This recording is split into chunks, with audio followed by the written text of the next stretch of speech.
de toda epístola de 1 João, que nós chamamos de Lectio Continua. Alguém botou para gravar? Tá, obrigado. Que nós chamamos de Lectio Continua, né? A leitura contínua das Escrituras, que também é algo muito bom, muito bíblico, muito correto se fazer. 1 João 2, 15 ao 17. Será que todos achem?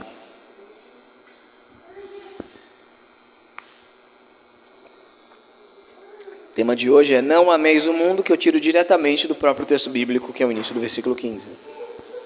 Não ameis o mundo. Assim diz a palavra do Senhor. Não ameis o mundo, nem o que no mundo há. Se alguém ama o mundo, o amor do Pai não está nele.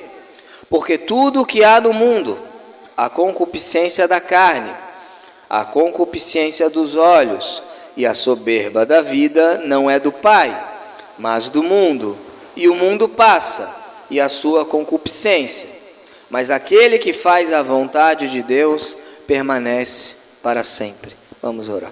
Senhor Deus e Pai, nós te louvamos pela Tua palavra, e que Teu Santo Espírito, Senhor, fale aos nossos corações, que possamos, Senhor, entender aquilo que a Tua palavra diz a nós e que o Senhor requer de nós, para que não venhamos a amar o mundo, as coisas do mundo, amar esse sistema de coisas, Senhor, mas sim a Te amar, a manifestar o Teu amor, a fazer a Tua vontade, a fazer aquilo que o Senhor determina em Sua palavra, que o nosso coração, que o nosso tesouro não esteja nas coisas daqui, Senhor.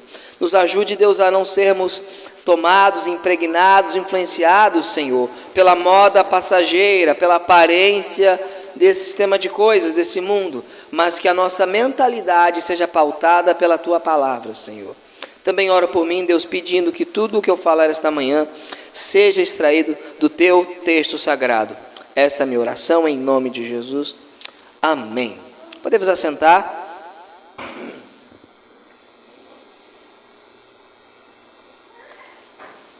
Não ameis o mundo. A expressão amar é muito conhecida, né? Nunca esteve tão em voga. A sociedade diz que nós devemos amar. O importante é o amor. É mais importante amar. A questão é amar. Não importa o que, mas você tem que amar. Falam que falta amor. Que somente o que Jesus veio fazer foi falar do amor. É amor para cá, amor para lá, amor para cá, amor para lá. Então a expressão amor está na boca da sociedade. Devemos amar.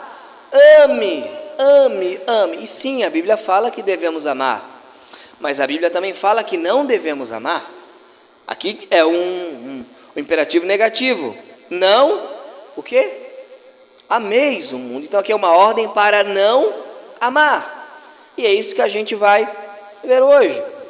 O verbo aqui usado, amar, não ameis, né? É um verbo, né? É agapou, né? Vem de ágape. Significa ideia de valorização, estima, gostar muito, né? Valorizar. Então a ideia é amar o mundo, é não valorizem, não estimem, não amem, não se apeguem ao mundo. É isso que João está dizendo.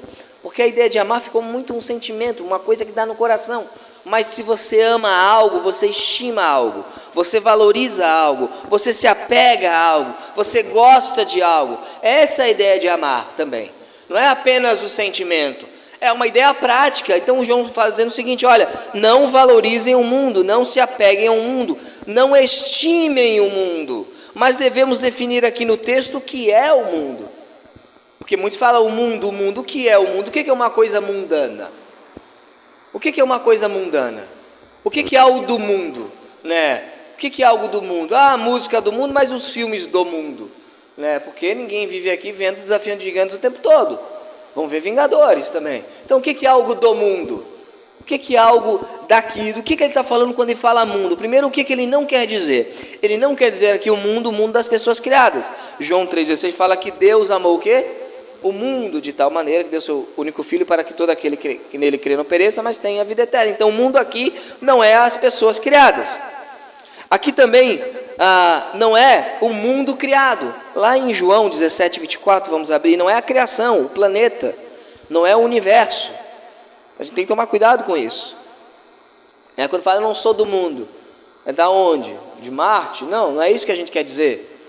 João 17, para definir bem os termos, para não cair no legalismo, mas também para não cair no liberalismo, no antinomismo, que é uma vida sem regra, sem lei.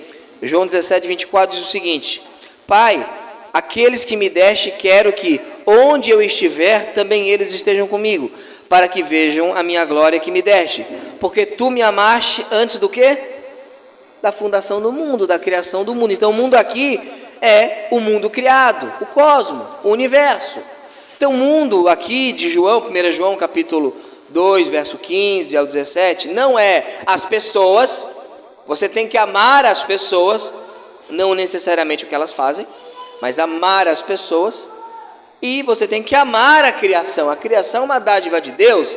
Sim, é pecado destruir a criação. Sim, é pecado não cuidar da criação. Mas também é pecado idolatrar a criação e colocar a criação acima da coroa, da joia da própria criação, que é o próprio ser humano. Também é pecado idolatrar a criação. Mãe terra, essa bobagem toda do que tinha no Capitão Planeta, a Gaia, vamos adorar a Gaia. Isso também é errado. Mas quando ele fala mundo aqui, ele está falando do sistema de valores caídos, controlados por Satanás. Ali em Tiago 4,4,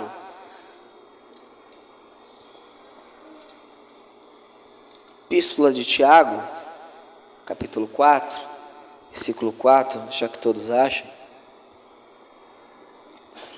adúlteros e adúlteras ou infiéis, não sabeis vós que a amizade do mundo é inimizade contra Deus? Portanto, qualquer que quiser ser amigo do mundo constitui-se inimigo de Deus. Olha, o mundo aqui, obviamente, e também em João, é o sistema ético de crenças e valores que são contrários à palavra de Deus.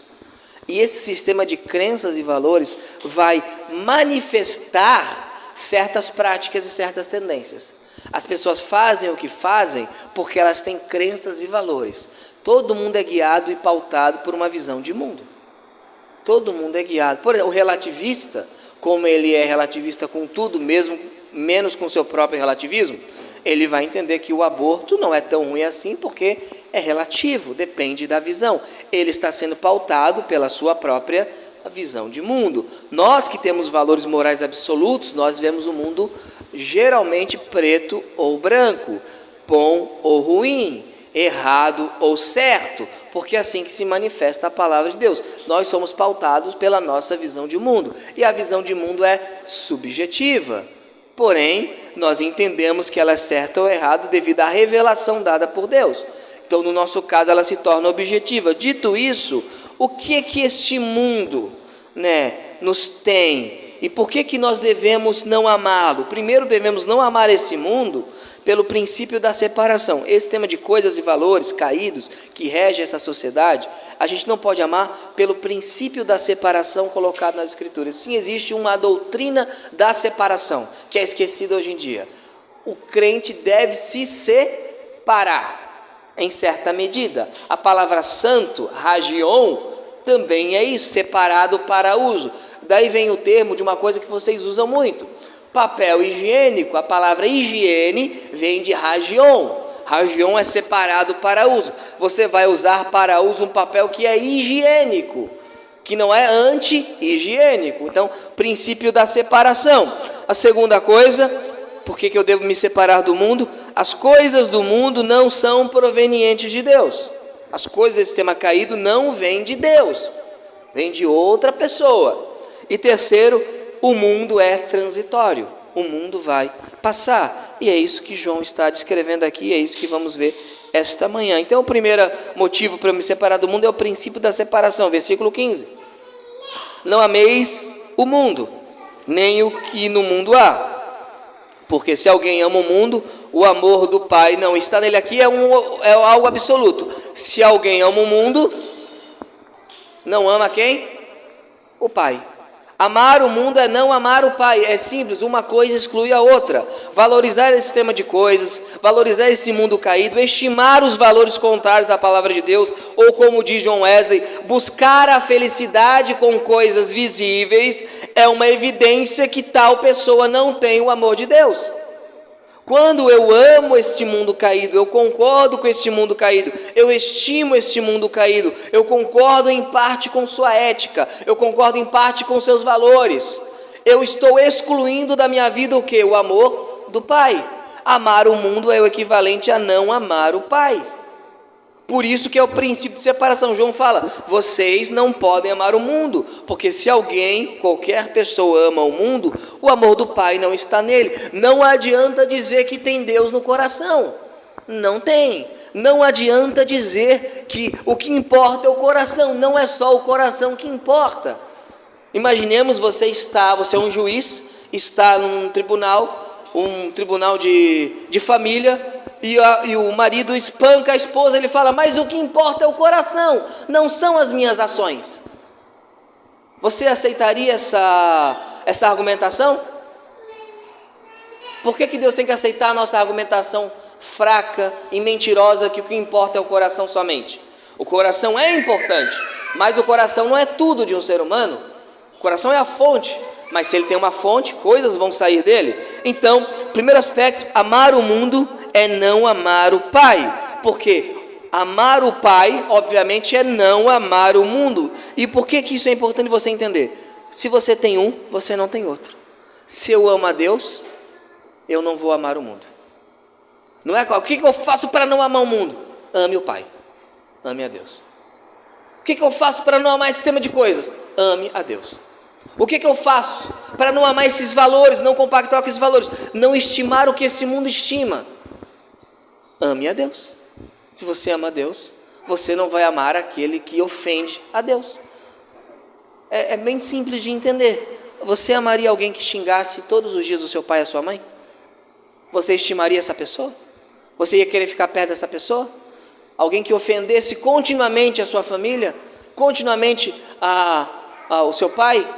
Falasse barbaridade do seu pai, que é um ótimo pai, um pai maravilhoso? Você amaria essa pessoa? Não.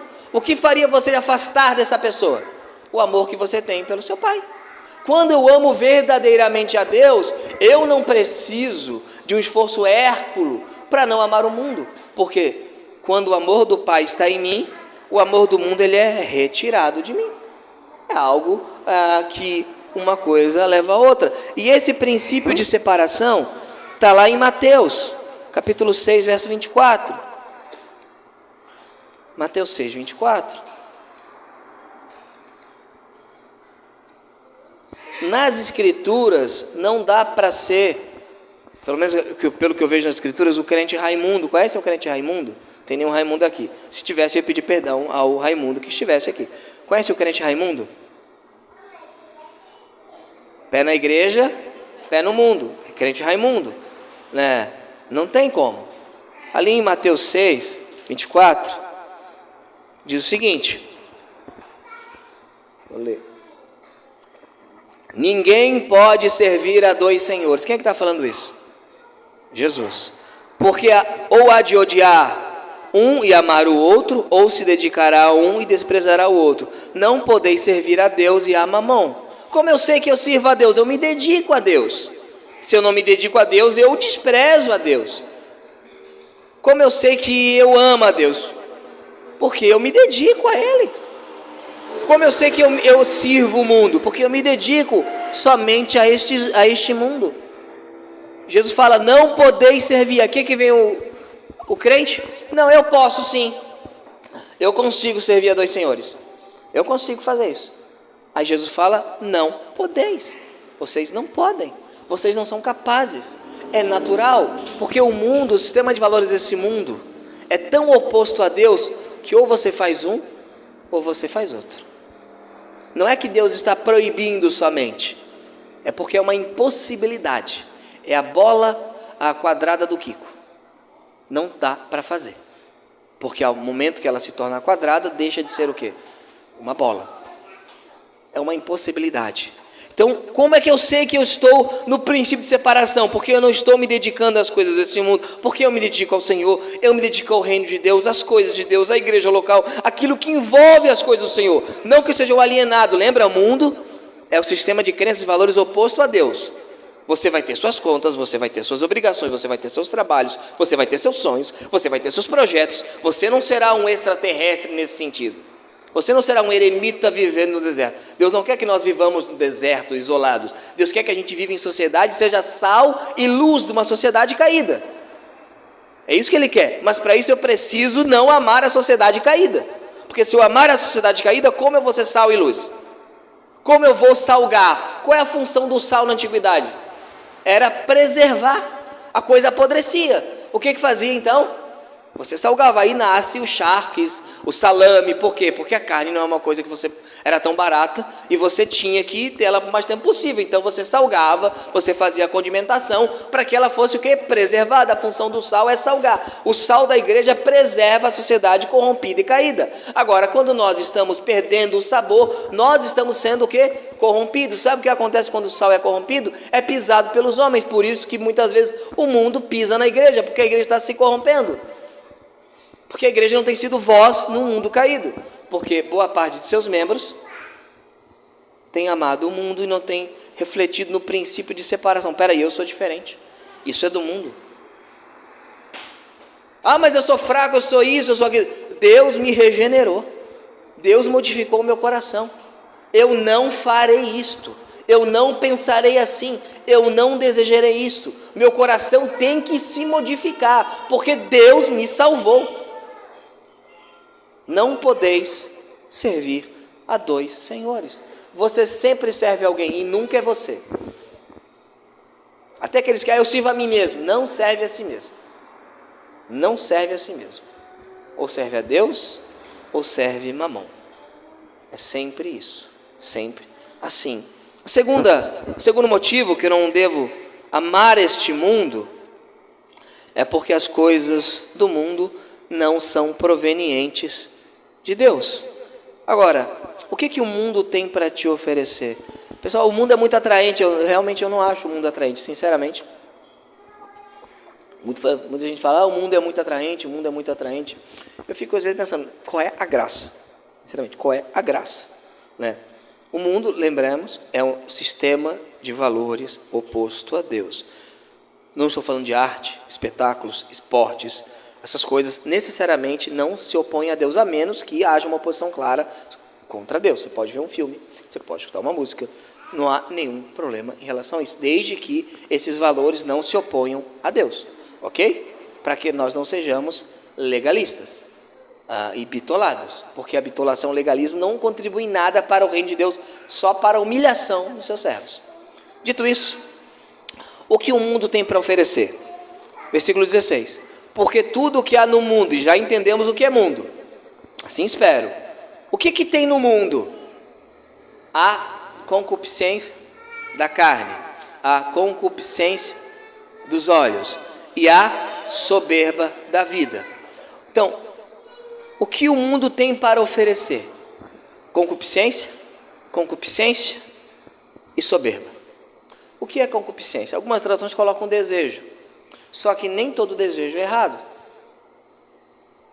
O que é concupiscência? A expressão epitúmia, desejo pelo proibido. Desejo pelo proibido. Quer ver uma coisa? Você tem um gramado lindo. Bota uma placa, não pise na grama. O que vai acontecer? Tem aquela história, o cara cria um hotel perto do mar. Lindo hotel todo espelhado, só vidro. Nunca aconteceu nada. Ele botou uma placa, não quebre o vidro. O que ocorreu? Quebrar o vidro.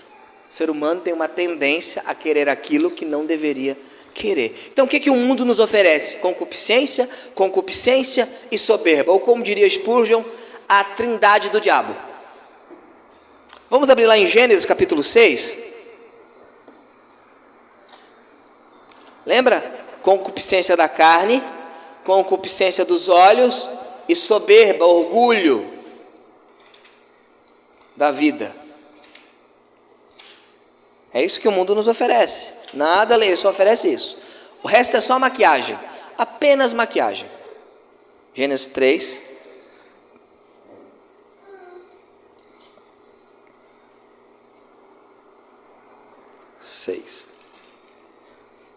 Aqui a mulher está batendo um papinho com a serpente, né? Temos que muitas vezes muitos cristãos ficam batendo papinho demais com a serpente. Aí fica com as ideias da serpente na cabeça. Por quê? Porque não estão cheios da palavra de Deus, né? Olha aqui que fala, verso 6. E viu a mulher que aquela árvore era boa para se comer, concupiscência da carne. Satisfazer o desejo da carne. Agradável aos olhos, concupiscência dos olhos, cobiça. E a árvore desejável para dar entendimento, ou vou ficar sabendo, soberba da vida. O que o mundo tem para oferecer? O fruto proibido. E as pessoas estão fazendo o quê? Pegando fruto e comendo. E dizendo, nós seremos deuses. Não, de maneira alguma morreremos. Nós não morreremos. Aí você questiona, o que eles falam? Foi assim que Deus disse? Tem certeza? Mas a Bíblia foi escrita por homens, não é escrita por quem? Por orangotangos, né? Tem que ser escrita por homens. Somente homens no universo conhecido escrevem, né? Isso aí foi Paulo, isso aí foi Pedro. Mas vou confiar em quem? Paulo e Pedro que viram Jesus, que morreram por Jesus, ou no Zé das Couve?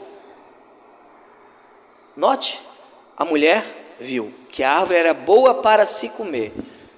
O meu desejo de satisfazer aquilo que o meu corpo, a minha natureza caída diz. Agradável aos olhos, bonito, eu quero para mim. E desejável para dar entendimento. Vou ficar sabendo, vou ser como Deus, soberba. O que Satanás ofereceu a Adão e Eva, oferece a nós. A gente, eu não acho justo que o mundo ficou assim, Adão e Eva. Ele faz a mesma coisa com o ser humano, e o que o ser humano faz? Não só morde um pedacinho, a sociedade está fazendo o quê? Está comprando em toneladas. Por isso que eu falo, não é uma questão, mas aí não tem como negociar. Quem está oferecendo quem é? Quem é aquele que coordena este mundo? O príncipe deste mundo? Quem é? É Satanás. As pessoas estão comendo o fruto que Satanás está dando. Então, voltando para o texto de 1 João, e eu sei que vocês já tinham feito a analogia de 1 João e Gênesis, porque eu já preguei isso aqui há uns 3 anos atrás, fazendo a analogia, e eu sei que vocês lembram perfeitamente, né, sobre isso. Porque tudo o que há no mundo, o que tem no mundo? Concupiscência e soberba. Agora vamos trabalhar cada uma delas. Concupiscência da carne. Aqui não é você desejar a carne, como diz a teologia católica. É pior, é genitivo, concupiscência gerada pela carne. A carne aqui não é o seu corpo físico, é a sua natureza caída. Tudo que é a sua natureza caída. Deseja. Eu desejo. E você deixa Deus de lado, porque você tem que satisfazer você mesmo, a sua natureza caída que quer ser como Deus. Você olha aquele fruto, vai satisfazer a mim mesmo. Quando você vive uma vida que só satisfaz a você mesmo, você está vivendo uma vida que é uma vida que está cedendo à concupiscência da carne. A gente acha que é só outras questões em relação a homem, mulher, concupiscência da carne. Isso é uma teologia católica ruim. Não é isso. É pior do que isso, porque ela se expressa nas menores coisas. Eu tenho que satisfazer a mim, eu, a minha natureza caída, a concupiscência da carne, gerada pela carne. Você tem dentro de você, e eu também, aquilo que a Bíblia chama de velho homem. Quem já leu Pelegrino sabe que quando o cristão encontra o velho homem, a batalha que é como o velho homem é enganoso. Como o velho homem, como Adão é mentiroso. E ele faz com que essa concupiscência trabalhe para que eu não queira satisfazer a Deus. Fazer a vontade de Deus, mas fazer a vontade de quem? A minha. Achando que eu vou ser como Deus, mas eu estou ouvindo a voz da serpente. Continuamos. Temos aqui também a concupiscência dos olhos. A concupiscência dos olhos, que aqui é a cobiça. É o prazer estético, o prazer mental. Eu vou viver para ter aquilo. é maravilhoso aos meus olhos. Aquilo é tremendo aos meus olhos. A concupiscência faz com que aquilo seja bonito para mim. E a gente vê uma sociedade que chama o feio de bonito, o bonito de feio, o certo de errado, o errado de certo. Os olhos todos distorcidos. Se os teus olhos forem trevas, quão grande será as tuas trevas? Concupiscência dos olhos, o prazer mental, estético. Quer ver? Eu vou comprar um relógio de 500 mil, porque eu quero que eles vejam o relógio de 500 mil. Eu cobicei ele. Não é que eu precise, mas eu cobicei. A minha carne desejou, os meus olhos desejaram, então eu possuo. E gera então o quê? A soberba da vida. E aqui, por isso que é bom tradução de equivalência formal, palavra por palavra. A palavra vida aqui, tem duas palavras no grego para vida. Uma zoe, ou zoé, né? Bota o nome das meninas tudo de zoe agora, vida, né? Zoé, zoe, significa, por exemplo, a vida eterna. Aí é zoé. Se você vier a mim, você vai ter vida. Vida em abundância. Zoé.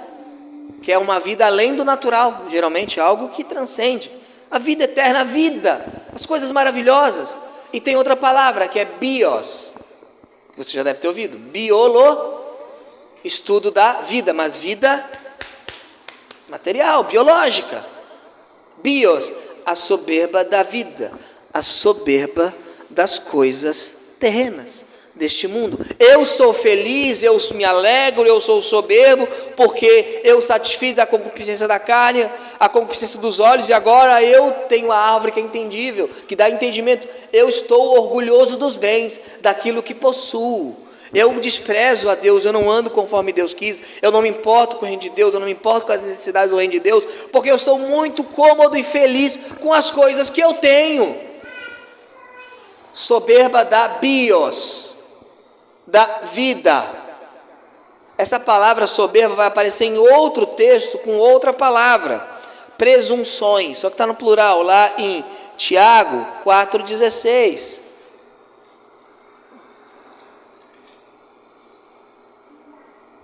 Eu sou soberbo, eu satisfiz os meus olhos, eu dei tudo o que os meus olhos quiseram para mim. É errado ter coisas, pastor? De maneira alguma. É errado você viver em função destas coisas. E a sua maior alegria na vida é ter essas coisas, não é só coisa. O meu sonho é ser o melhor não sei o que do mundo em tal área. Isso é passageiro, é efêmero. Efêmero. É efêmero, porque não dura. Ali em Tiago 4,16, mas agora vos gloriais em vossas, o quê? A mesma palavra para soberba. Toda glória tal como esta é maligna. Aí você retrocede o texto.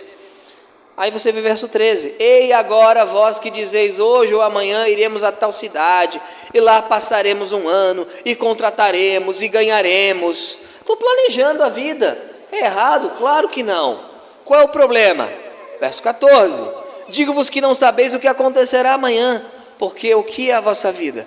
É um vapor que aparece por um pouco e depois se desvanece, em lugar do que deveis dizer, se o Senhor quiser, e se vivermos, faremos isso ou aquilo.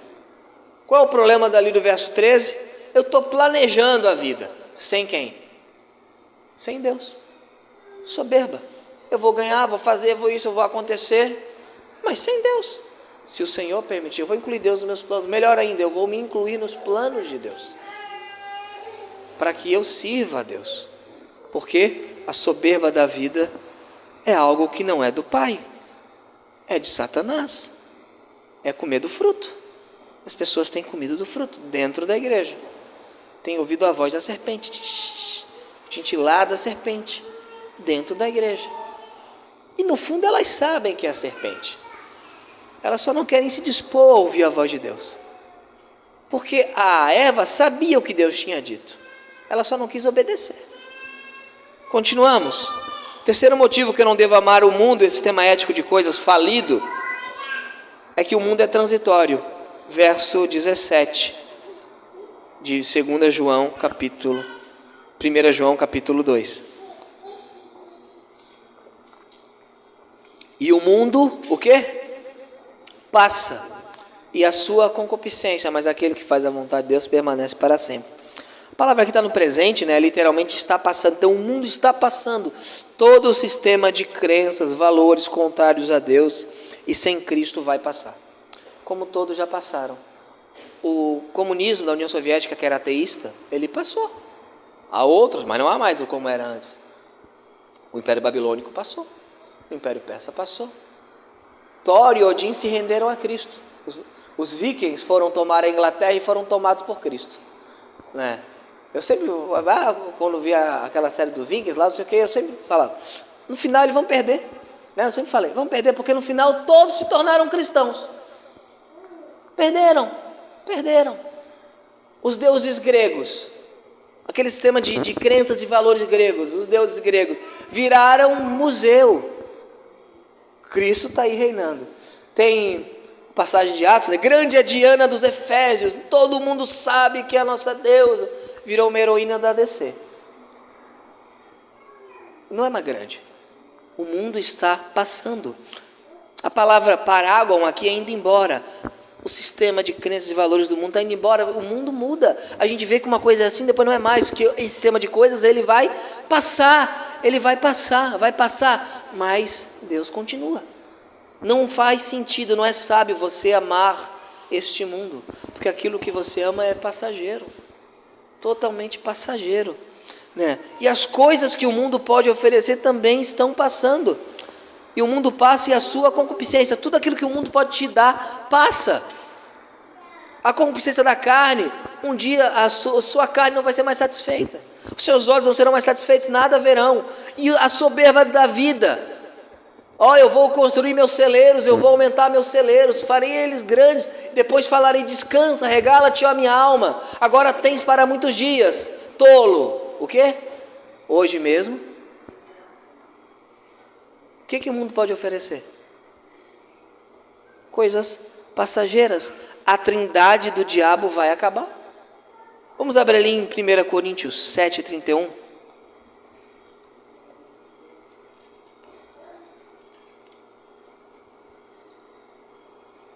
1 Coríntios 7:31. E eu estou lendo um livro de 2000 anos, né? E ele está descrevendo tudo. 7:31.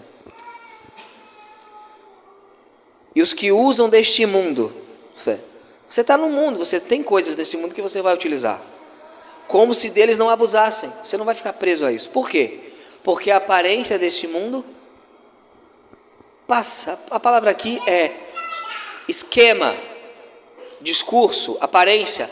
A King James traduz por moda. Eu acho uma tradução maravilhosa nesse texto da King James. A moda deste mundo passa. E não é moda, não é exatamente isso, né? Se você foi um adolescente dos anos 90, você ouviu a dança proibida, a lambada. Pergunta para um jovem, o que é isso? O que é lambada? Aí você cresceu um pouquinho, ligava a TV, axé o tempo todo, não aguentava mais e passou. Aí veio o boom sertanejo lá com os amigos, passou, também foram morrendo também, né? Passou. Agora tem um sertanejo universitário, todo mundo é fanho, né? Já viram que eles cantam tudo anasalado? Não sei o que ocorreu, não sei se perderam o nariz, não sei, né? E vai o quê? Vai passar. Teve o rock brasileiro dos anos 90, Legião Urbana, que é bom, e passou. Tudo passa. Quer ver uma coisa que passou e eu achava que nunca ia passar? Quando eu era mais novo, ninguém mais para ver novela. Passou. Acho que a minha mãe ainda para, mas tirando uma ou outra, o mundo parava ou não parava? Acho que eu sou o único que eu conheço que ainda acompanha jogo da seleção, qualquer jogo. As coisas passam, são efêmeras, a moda passa. Sabe o que está passando agora? O cinema de super-herói está definhando, porque um dia já foi o cinema de faroeste, Charles Bronson, Clint Eastwood, passou. Aí veio o cinema de ação, Schwarzenegger, Stallone, passou. Aí veio os filmes românticos com o ápice do Titanic, e passou. O mundo cansa, sempre tem que ter alguma coisa nova. Você vai depositar a sua esperança em algo que vai passar, e vai passar. tenha certeza que vai passar. Vai passar. A moda do mundo é isso que ela é, uma moda, ela é passageira. Irmãos, não amem o mundo, vocês serão muito idiotas se assim o fizerem. Porque vocês estão depositando a sua alma eterna numa coisa que não é eterna. Investir tudo que você tem aqui é uma tolice. A alma não é tua. Todas as almas são minhas, diz o Senhor. E Ele vai requerer. Seja inteligente. A melhor decisão que alguém pode fazer é ser cristão. É a coisa mais inteligente a se fazer. Dito isso, o que você deve fazer? Verso 17. O mundo passa e a sua concupiscência. Mas como então eu não amo o mundo? Verso 17 diz: mas aquele que faz o quê? Voltou para Gênesis. Se Adão e Eva tivessem feito a vontade de Deus, teriam permanecido.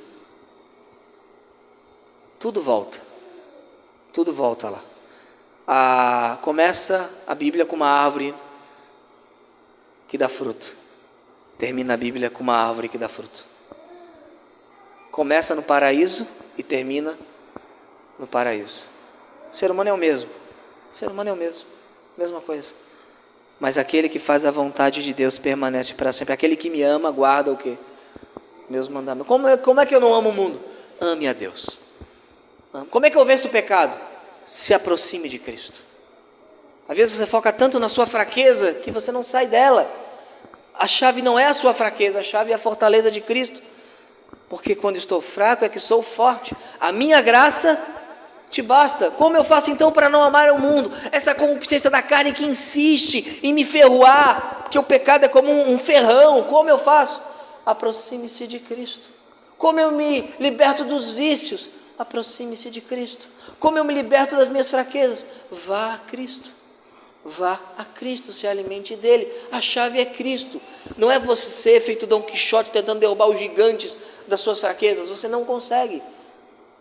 Mas vá a Cristo. E qual é o resultado daquele que vai a Cristo? Ele permanece para sempre. E eu termino com uma alerta do apóstolo Pedro, em 2 Pedro, capítulo 3.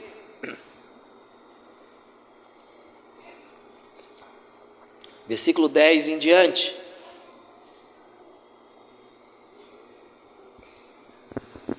Até na igreja a moda passa, né? Houve o período dos hinos, depois aqueles corinhos, com hino de louvor. Depois veio o boom do diante do trono. Agora o worship. Vai vir outra moda. Um dia as paredes pretas vão pintar de cor. É moda. Passa, tudo passa. Tudo passa. Como diria o grande filósofo Nelson Ned, né? Tudo passa e tudo passará e nada fica, nada ficará, não é? Olha como ele era um gigante em sabedoria. Ali em 2 Pedro 3, 10 em diante diz o seguinte: mas o dia do Senhor virá como ladrão de noite, no qual os céus passarão com grande estrondo, e os elementos ardendo se desfarão, e a terra e as obras que nela há se queimarão. As obras que nela há, tudo o que Deus fez e tudo que você deixou, tudo que você tem, vai acontecer o quê? Vai se queimar. Não mais importará nesse dia quantos Oscars o Marlon Brando tem, o Tom Hanks tem, quantas bolas de ouro o Messi tem, quantos títulos mundiais o Schumacher tem, ou o tamanho que o Senna foi. Isso tudo não importará mais. Toda a obra será queimada. Havendo, pois, de perecer todas essas coisas, que pessoas vos convencer em santo trato e piedade? Isto é, já que tudo vai desaparecer, o que vocês têm que ser então? Ser santo e piedoso. Tudo vai desaparecer. Tudo. Não é só dinheiro, tudo. Absolutamente tudo. Ai, pastor, eu não concordo, eu sou muito racional para isso. Então, abra qualquer artigo científico que fala que a Terra será engolida pelo Sol daqui a não sei quantos bilhões de anos. Escolha a forma do seu fim. A minha é ficar para sempre com o Senhor. Alguns preferem ser engolidos pelo Sol. Mas o fato é que todos concordam que tudo vai desaparecer. Por isso, só tem valor eterno aquilo que dura eternamente. Que a gente possa entender isso. E eu faço duas perguntas à igreja. antes de a gente cantar o hino. O que você ama? Ah, não sabe? A segunda pergunta talvez responda: em que você tem investido? A resposta está aí. Vamos ficar em pé e vamos cantar ao Senhor.